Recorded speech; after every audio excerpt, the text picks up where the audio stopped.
Tai ką, draugai, atšyla oras, pakyla noras kep šašlykus. Tai pagrindinis dalykas yra svogūnas. Čia yra enzimai, kurie minkština mėsą.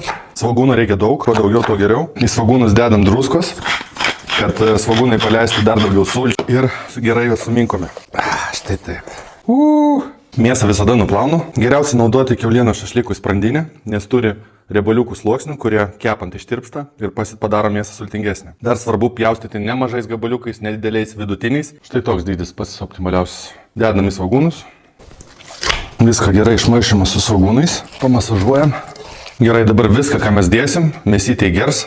Rūkyta paprika, džiovintas česnakas ir džiovinti krapai. Dėsim pomidorų padažo, kadangi čia bus ir cukraus, ir acto, tai subalansuos visą skonį. Dėsim šaukštą garstyčių. Įpilsim biškį vyckos. Mėsa sugersi save visą drėgmę ir pasidarys sultingesnė. Ir dar pats svarbiausias ingredientas yra kefyras. Tai čia irgi įpilsim maždaug stiklinę kefyro, pipirų.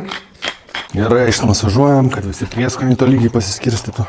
Paliksim šaldytuve, tai bus lėtas marinavimas ir užtruks maždaug minimum naktį, o geriausiai parą. Prieš kepant, kas yra svarbu, kad mėsa pasiektų kambario temperatūrą ir tada tik kepti. Tai ką, važiuosim rytoj ragauti, parodysim kaip gavosi.